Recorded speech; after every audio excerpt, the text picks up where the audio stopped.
다윗이 나이가 30세에 왕위에 올라 40년 동안 다스렸으되 헤브론에서 7년 6개월 동안 유다를 다스렸고 예루살렘에서 33년 동안 온 이스라엘과 유다를 다스렸더라. 왕과 그의 부하들이 예루살렘으로 가서 그 땅 주민 여부수 사람을 치려하며 그 사람들이 다윗에게 이르되 내가 결코 이리로 들어오지 못하리라. 맹인과 다리 저는 자라도 너를 물리치리라 하니 그들 생각에는 다윗이 이리로 들어오지 못하리라 함이나. 다윗이 시온 산성을 빼앗았으니 이는 다윗 성이더라. 그날에 다윗이 이르기를 누구든지 여부수 사람을 치거든 물 깃는 데로 올라가서 다윗의 마음에 미워하는 다리 저는 사람과 맹인을 치라 하였으므로 속담이 되어 이르기를 맹인과 다리 저는 사람은 집에 들어오지 못하리라 하더라. 다윗이 그 산성에 살면서 다윗 성이라 이름하고 다윗이 밀로에서부터 안으로 성을 둘러 쌓으니라. 만군의 하나님 여호와께서 함께 계시니 다윗이 점점 강성하여 가니라. 두로왕 히람이 다윗에게 사절들과 백향목과 목수와 석수를 보내매 그들이 다윗을 위하여 집을 지으니. 함께 있습니다. 다윗이 여호와께서 자기를 세우사 이스라엘 왕으로 삼으신 것과 그의 백성 이스라엘을 위하여 그 나라를 높이신 것을 알았더라. 아멘. 저는 이번 한 주간 마음이 다른 주간보다 조금 많이 분주하고 조금은 복잡했습니다. 이유는 교회 일이 많아서가 아니라 그보다는 교회 안에서 태어난 고양이들 때문에 제 마음이 분주하고 조마조마했습니다. 지난 화요일에 갑자기 교회 지하에서 고양이들의 합창 소리가 들려오기 시작했습니다. 어디서 나는 소리지 싶어서 점심을 먹고 우리 교육자들 또 우리 집사님하고 같이 이렇게 지하로 내려갔는데 고양이 울음소리는 들리는데 고양이는 보이지 않습니다. 여러 마리의 새끼 고양이 소리인데 아무리 찾아도 보이지를 않습니다. 지하에 침이 많은데 그래 아늘아늘 들여다봤더니 저 안에 박스 안에다가 이 교회 근처에 사는 길고양이가 새끼를 5마리나 거기다 놓아놓은 겁니다. 근데 이렇게 어린 새끼, 눈도 못 뜬 어린 새끼를 저희가 어떻게 해본 적이 없어서 키워본 적이 없어서 어떻게 해야 될지를 몰랐습니다. 그래서 충주에 있는 유기동물 보호센터에 전화를 해도 눈도 못 뜬 그런 고양이는 자기들도 맡아줄 수가 없답니다. 어떻게 해줄 수가 없다고 이야기합니다. 동물병원에 연락을 해도 동물병원에도 일정 기간이 지나야지 주사도 놓을 수가 있고 일정 기간이 지나야지 케어가 되는데 눈도 못 뜬 한 3일 정도 된 이런 고양이는 어떻게 해줄 수가 없답니다. 그러면서 아마 어미가 돌아올 거라고 어미 원래 있던 자리에 그대로 잘 놔두면 된다라고 해서 그 자리에 그대로 놔뒀습니다. 뭐 어쩌겠습니까? 저희가 할 수 있는 방법이 없으니까. 그래서 원래 있던 박스에 그대로 담아서 원래 있던 자리에 잘 갖다 놨습니다. 그리고 제가 밤 12시까지 계속 기다리고 있는데 어미가 오지를 않는 겁니다. 그래서 사람이 있어서 안 오는 건가? 불이 켜져 있어서 안 오는 건가? 인기척이 느껴져서 안 오는 건가? 결국 기다리다가 이제 일단은 집으로 갔습니다. 새벽에 오겠지. 그래도 새벽에 어떤 구멍으로라도 들어와서 자기 새끼니까 돌보겠지 하고 갔다가 이제 아침에 왔는데 고양이 울음소리가 들리긴 들리는데 고양이 울음소리가 어제 같지가 않습니다.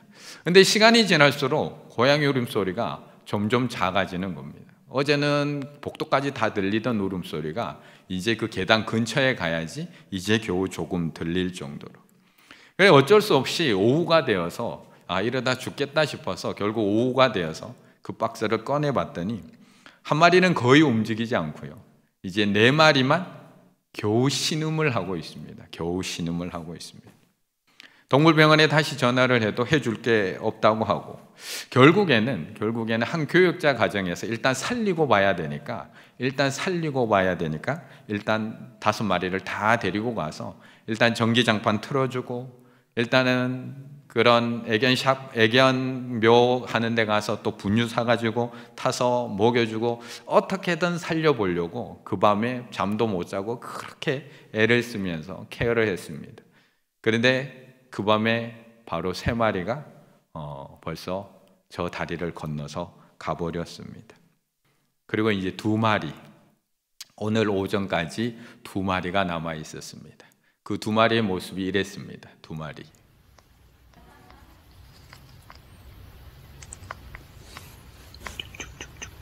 저렇게 눈도 못 뜨는 고양이 2마리.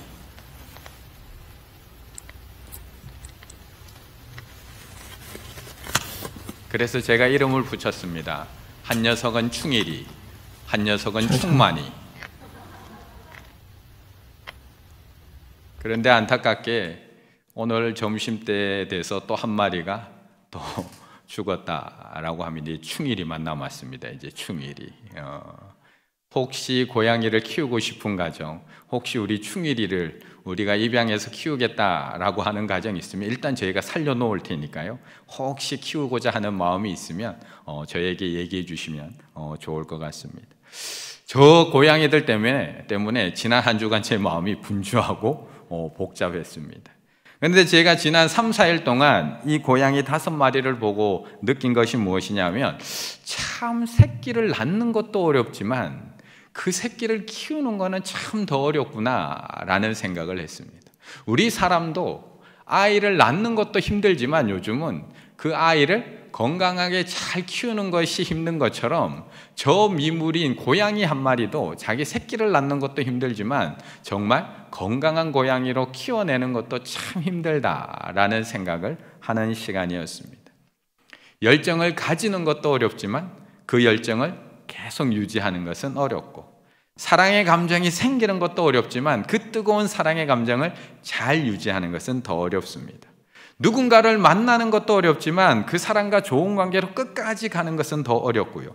누군가를 한 번 돕는 것은 누구나 다 할 수 있는 일이지만 그 돕는 것을 끝까지 하는 것은 정말 어렵고요. 성을 빼앗는 것도 어렵지만 그 성을 지키는 것은 더 어렵고요. 그런데 은혜도 마찬가지인 것 같습니다. 하나님께서 날 구원해 주셨다는 그 은혜를 깨닫는 것 어렵습니다. 그걸 깨닫기를 원하고 알기를 원합니다. 그런데 그 은혜를 잊지 않고 평생 살아가는 것 더 어렵습니다. 하나님이 나를 하나님의 자녀 삼아주시고 이 자리에 세워주셨다는 그 은혜를 깨닫는 것 어려운 일이지만 그 은혜를 끝까지 기억하며 살아갈 수 있는 것 더 어려운 일이라는 겁니다. 12절의 말씀을 한번 읽어보겠습니다. 12절입니다. 다윗이 여호와께서 자기를 세우사 이스라엘 왕으로 삼으신 것과 그의 백성 이스라엘을 위하여 그 나라를 높이신 것을 알았더라. 아멘. 오늘 우리가 읽은 이 사무엘하 5장은 다윗이 드디어 이스라엘 통합 왕국의 왕이 되는 장면입니다. 지금까지는 헤브론에서 기름 부음을 받고 남유다 왕국의 왕으로서, 남유다의 왕으로서 7년 6개월을 다스렸습니다. 북이스라엘은 이스보셋이라는 왕을 세워서 11지파가 아브넬 장군을 중심으로 나라를 세워가고 있었습니다. 그런데 이제 그 아브넬 장군도 죽고 이제 거기다가 사울의 아들이었던 왕이었던 이스보셋까지도 자기 부하들의 손에 의해서 죽자 북이스라엘에 있던 모든 장로들이 헤브론에 있는 다윗을 찾아옵니다. 그리고 다윗에게 언약을 맺고 그에게 부탁을 합니다. 그리고 그의 머리에 기름을 붓고 드디어 북과 남의 남과 북의 통합 왕으로 다윗을 세웁니다. 그런데 가만히 생각을 해보면 다윗이 지금 기름 부음 받는 것만도 3번째입니다. 3번째 기름 부음 받고 있습니다. 첫 번째 기름 부음 받았던 것은 양치기 시절, 양치기 소년 시절 갑자기 아버지가 집으로 오라고 부릅니다. 아무것도 모르는 채 양치던 그 양을 맡겨두고 그냥 집으로 갔더니 사무엘이라고 하는 할아버지가 갑자기 다윗에게 기름을 붓습니다. 첫째 형도 있고 멋진 형들도, 잘난 형들도 많은데 그 형들 다 제쳐놓고 가장 막내인 다윗에게 기름을 부어줍니다. 그러자 다윗이 하나님의 영에 충만해지는 역사를 경험하게 됩니다. 만약 그 첫 번째 기름 부음 이후에 다윗이 이스라엘의 왕이 되었다면 오늘 12절의 고백이 적합했을 겁니다. 다윗이 여호와께서 자기를 세우사 이스라엘 왕으로 삼으신 것과 그의 백성 이스라엘을 위하여 그 나라를 높이신 것을 알았더라. 만약에 아무것도 자기가 한 것 없고 아무것도 모르는 양치기였던 다윗을 불러서 그에게 기름을 붓고 넌 이제 이스라엘 왕이야, 왕으로 삼았다면 하나님께서 날 왕으로 삼으셨어, 하나님께서 날 높이셨어 라는 것을 바로 알았을 겁니다. 그런데 그 첫 번째 기름 부음 받은 이후에 다윗은 고생할 거 고생 다 했습니다. 사울에 의해서 죽을 고비를 여러 번 넘겼습니다. 광야, 동굴, 황무지, 풀숲, 도망 다닌 시간만 해도 10년이 넘습니다. 미친 척하면서 블레셋에 도망도 가보고 아내와 가족들이 다 끌려가는 그런 위기도 넘기기도 하고 동족들을 죽여야 하는 전쟁에 참여할 위기도 겪기도 하고 부하들에 의해서 맞아 죽을 뻔한 그런 상황도 넘겼습니다. 그런 어려운 상황을 거쳐서 또 이스라엘 통합왕이 되었으면 모르겠는데 그리고 나서 왕이 된 것도 남유다 한 족속의 왕이 헤브론에서 기름 부음 받습니다. 그것이 두 번째 기름 부음입니다. 그 기간도 짧은 것도 아닙니다. 7년 6개월 동안, 무려 7년 6개월 동안 그 한 족속의 왕이 되어 있습니다. 그리고 오늘 사무엘하 5장에서 드디어 세 번째 기름 부음 받고 있습니다. 그럼 나를 지금 이 자리에 세운 분은 누구일까요? 나를 지금 이 자리에 세우신 분은 누구일까요? 나 고생할 거 다 했는데, 수고할 거 다 했는데, 거쳐야 될 절차 다 밟았는데, 겪어야 될 위기 다 겪었고요, 그렇게 오랜 시간을 견뎌서 내가 이 자리에 섰는데 누가 이 자리에 날 세운 걸까요? 아마 소년 다윗이 첫 번째 기름 부음을 받고 바로 왕이 되었으면 하나님이 나 세우셨다, 정말 하나님의 은혜다, 나 진짜 아무것도 한 게 없는데 하나님께서 날 세우셨구나, 나를 왕으로 삼으셨고 나를 드디어 높이셨구나, 바로 고백할 수 있었는데 나도 할 만큼 했거든요. 나도 고생할 만큼 했거든요. 지금 시험이 몇 번째 떨어지고 있는지 모릅니다. 첫 번째 딱 붙었다면 하나님이 하셨어, 이번 일 하나님이 하셨어, 하나님이 우리 자녀 높이셨고 하나님이 하나님께서 합격하게 하셨어, 고백했을 겁니다. 그런데 한 번 떨어지고 두 번 떨어지고 세 번 떨어지고 하나님의 은혜가 안 보입니다. 그동안 고생한 나만 보입니다. 내가 이렇게 열심히 했는데, 내가 이렇게 고생했는데, 내가 그동안 얼마나 열심히 했는데, 내가 하루에 몇 시간 자고 공부했는데, 분명히 하나님께서 도와주신 것은 인정하지만 내가 한 고생이 더 커 보이는 것이 사람입니다. 질병도 한 번에 딱 나오면, 사업도 한 번에 딱 성공하면 하나님의 은혜인 줄 압니다. 진급도 한 번에 딱 되면 하나님의 은혜라고 고백합니다.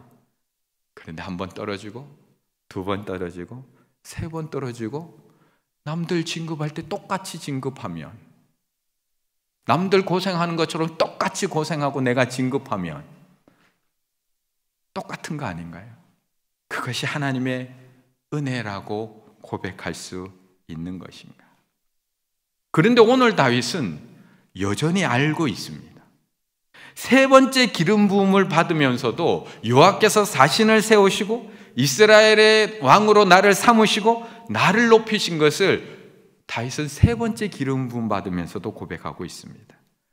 내가 고생해서, 내가 공부 열심히 해서, 내가 위기를 잘 넘겨서, 내가 지혜롭게 이 모든 상황을 다 대처 잘해서 여기까지 온 것이 아니라 오직 하나님의 은혜로 여기까지 왔음을 오늘도 고백하고 있는 겁니다. 오늘 이 자리에 세워주신 우리는 누가 세우신 걸까요? 오늘 이번 주에 이제 알파를 준비하고 있는 우리 알파 스텝들, 알파 리더들, 누가 세우신 걸까요? 누구나 처음에는 그 은혜를 잘 기억합니다. 하나님이 어떻게 나 같은 사람을 불러서 이런 데 사용해 주시지? 나같이 부족한 사람을 들어서 어떻게 이런 직분을 주시지? 어떻게 나 같은 사람이 이런 일에 쓰임받을 수 있지? 처음에 부름받고 처음에 기름 부음 받을 때 이런 은혜 없는 사람 아무도 없습니다. 그런데 기름 부음이 반복되면 반복될수록 그 은혜는 잊혀지기가 쉽습니다. 그동안 내 수고와 내 고생이 점점 크게 보입니다. 내가 여러 번 섬겼더니 이번에도 나 불러주는구나. 나밖에 또 섬길 사람 없나 보네. 또 내가 또 가서 해야 되네. 그동안 해왔던 사역이니까 또 당연히 내가 해야 되지. 처음에는 하나님의 은혜로 내가 부름받았다고 생각을 하는데 시간이 지나고 나면 내가 했는 것들, 내가 고생했는 것들, 내가 수고했는 것들, 은혜는 사라지고 내 수고만 남습니다. 감사는 사라지고요, 내 의무감만 남아 있습니다. 그런데 다윗은 오늘 세 번째 기름 부음을 받고 있지만 오늘도 여전히 알고 있습니다. 나를 누가 세우시고 나를 누가 왕으로 삼으셨고 나를 누가 높이셨는지 다윗은 정확하게 알고 있습니다. 그래서 다윗은 자신이 이스라엘의 통합 왕이 되었음에도 불구하고 오늘도 나를 세우신 하나님께 또 물을 수밖에 없습니다. 왜요? 날 세우신 분이 하나님인 것을 알고 있기 때문에. 19절의 말씀 함께 읽겠습니다. 19절입니다. 다윗이 여호와께 여쭈어 이르되 내가 블레셋 사람에게로 올라가리이까 여호와께서 그들을 내 손에 넘기시겠나이까 하니 여호와께서 다윗에게 말씀하시되 올라가라 내가 반드시 블레셋 사람을 내 손에 넘기리라 하신지라. 아멘. 지금까지도 다윗은 늘 묻는 사람, 너무나 잘 알듯이 늘 묻는 사람, 아무리 급한 상황 속에서도 하나님께 물었고 중요한 일을 결정할 때는 당연히 늘 하나님 앞에 묻고 결정했던 사람. 사무엘상 23장부터 늘 그의 물음은 나옵니다.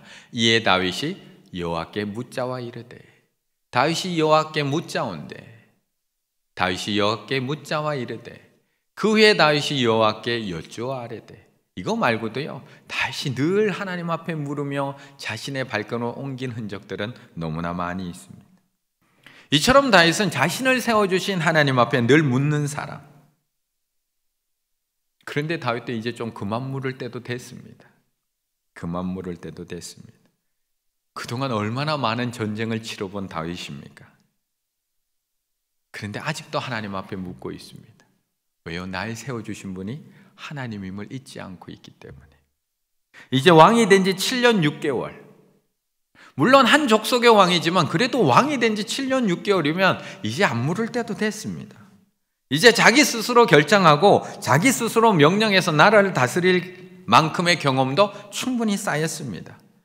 그런데 여전히 하나님 앞에 묻고 있습니다. 사실 부하들 앞에서도 한두 번이죠. 부하들이 와서 물을 때마다 잠깐만 내가 하나님 앞에 물어보고, 부목사님들이 와서 물을 때마다 잠깐만 내가 하나님 앞에 물어보고, 이것도 한두 번이죠. 왕으로 세워진 지 7년 6개월이 지났는데 아직도 묻고 있습니다. 사람들은 누구나 처음에 묻습니다. 아무것도 모르고요.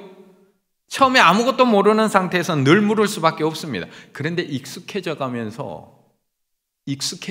일에 대해서 우리는 묻지 않습니다. 내 루틴대로 일할 뿐이지 절대 묻지 않습니다. 매주 반복되는 예배 속에서 물으시나요? 매주 반복되는 일상 속에, 매일 반복되는 일상 속에 하나님 앞에 물으시나요? 저도 담임 목사 나온 2019년에는 참 많이 물었던 것 같습니다. 아무것도 몰랐거든요. 하나도 몰랐거든요. 맨날 묻는 게 일이었습니다. 처음부터 끝까지 물을 수 없는 일이 없었습니다. 설교 준비 한 편을 하는데도 어떻게 안 물을 수가 있습니까? 하나님 앞에 물을 수밖에 없습니다. 그런데 한 주 한 주 지나가고 매주 설교가 반복되면서 점점 묻는 횟수가 줄어듭니다. 행사 하나 준비하는데도 처음에는 그렇게 물었다면 이제는 매번 반복되면서 이제 잘 묻지 않습니다. 그냥 작년에 어떻게 했는지 자료만 찾아봅니다. 작년에 우리가 어떻게 했지. 부교역자들이 물으면 바로 결정 못 해줬습니다. 제가 뭘 알아야지 결정을 해주죠.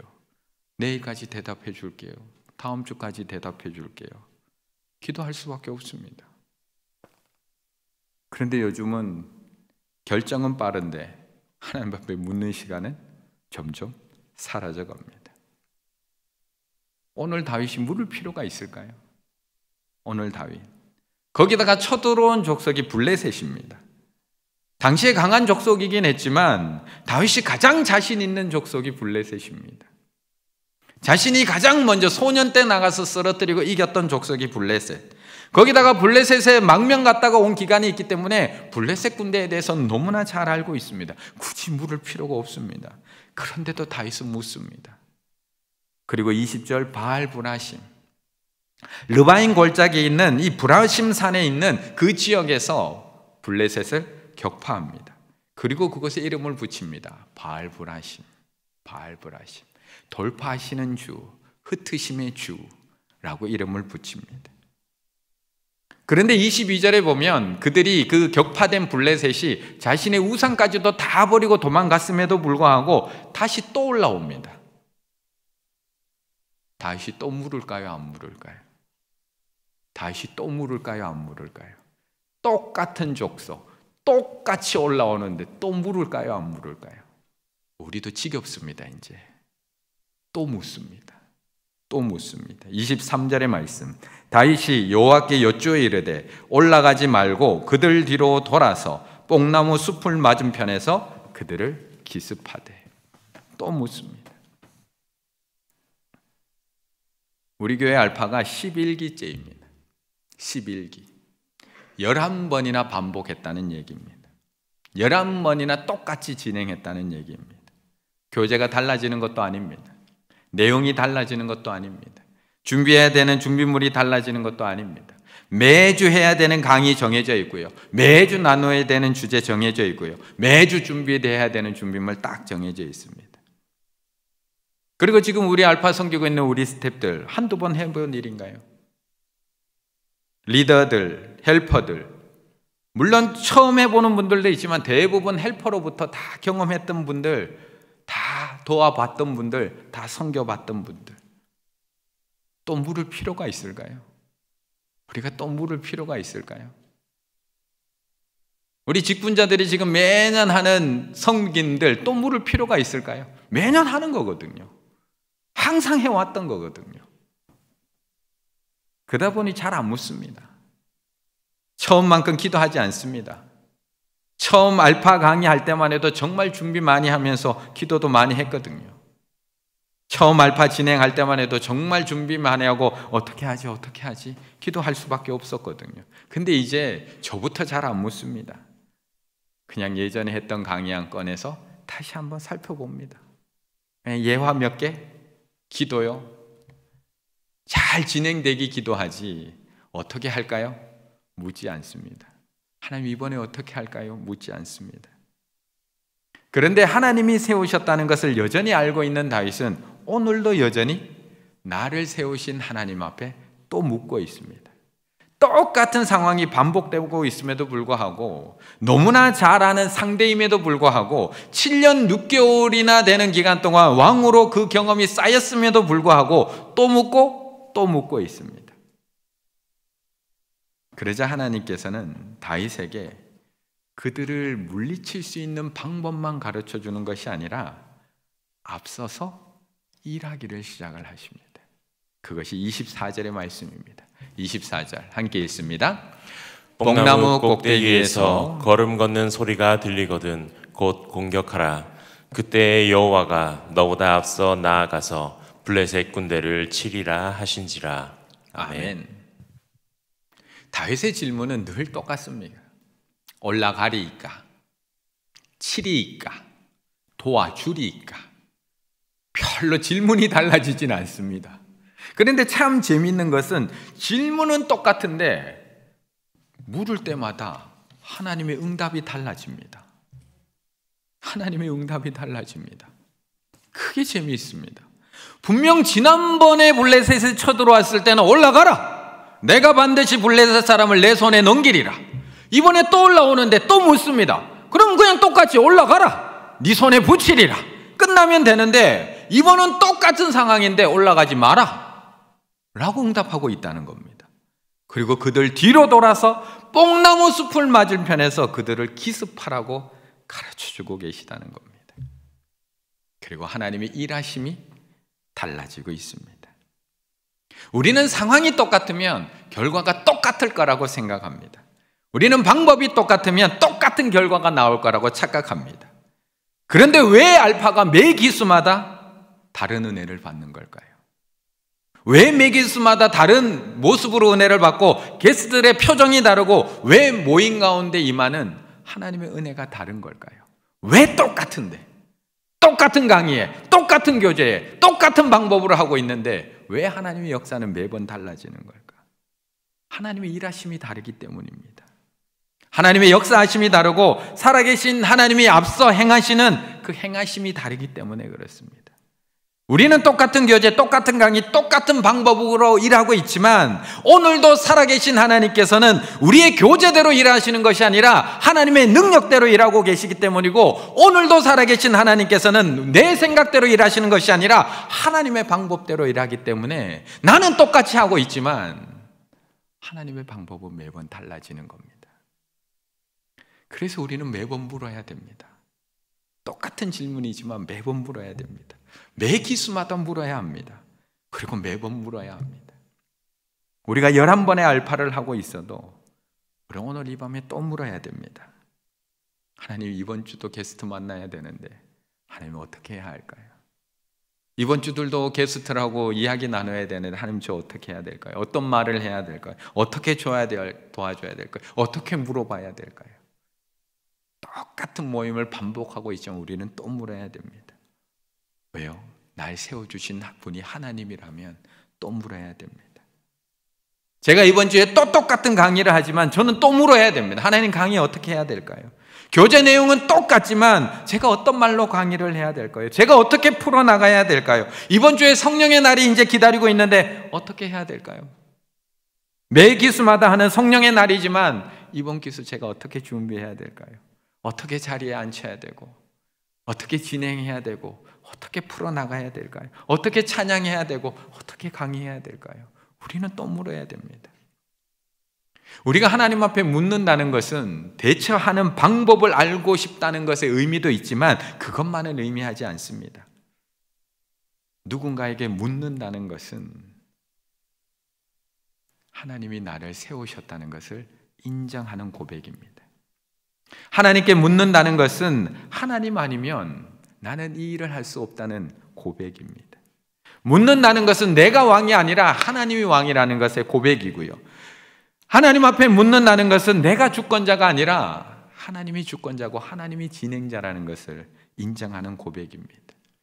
그렇게 하나님 앞에 물을 때 어떻게 응답이 되느냐? 그때에 하나님 앞에 물을 그때에 여호와가 너보다 앞서 나가서 블레셋 군대를 치리라 하신지라. 어찌 알파뿐이겠습니까? 어찌 교회일 뿐이겠습니까? 우리의 삶의 영역도 마찬가지입니다. 내가 매일매일 반복하며 살아가고 있는 우리 일상 속에도 마찬가지입니다. 하나님께서 나를 세우셨다는 것을 잊어버리는 순간 우리는 묻지 않습니다. 내가 스스로 섰다고 생각하는 순간, 내가 고생해서 이 자리에 올라왔지라고 생각하는 그 순간 우리는 묻지 않습니다. 10년째 해온 공부? 묻지 않습니다. 15년째 해온 장사? 묻지 않습니다. 20년째 다니고 있는 직장생활? 묻지 않습니다. 30년째 해오는 농사일? 묻지 않습니다. 왜요? 똑같은데 뭐 물을 게 있나요? 내가 하나님보다 더 많은 방법을 알고 있다고 생각하는데 뭐 물을 게 있나요? 안 묻습니다. 하나님이 나를 세워주셨다는 것을 잊는 순간 우리는 묻지 않습니다. 그런데 우리가 물을 때마다 하나님이 일하시는 방법은 달라지기 시작을 합니다. 우리가 물을 때마다 하나님이 인도하시는 방법도 달라지기 시작합니다. 우리가 나를 이 자리에 세우신 분이 하나님을 인정하고 우리가 그것을 물을 때마다 하나님께서 너보다 앞서가서 물리치리라고 말씀하고 있는 겁니다. 나를 하나님의 자녀 삼으신 분, 나를 왕으로 삼으신 분, 나를 높이신 분, 나를 세우신 분이 하나님이라는 것을 믿는다면 오늘 이 밤이 하나님 앞에 묻는 밤이 되시기를 바라겠습니다.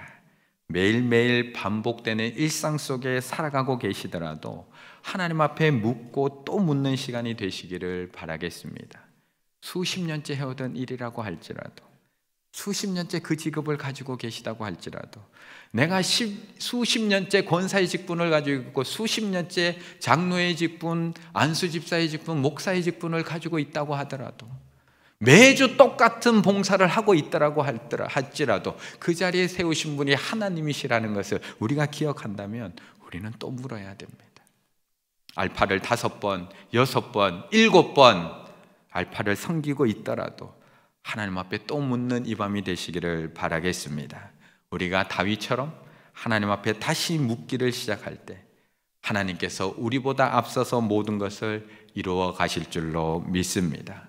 그 놀라운 하나님의 인도하심을 경험하는 오늘 이 밤이 되시기를 간절히 바라겠습니다.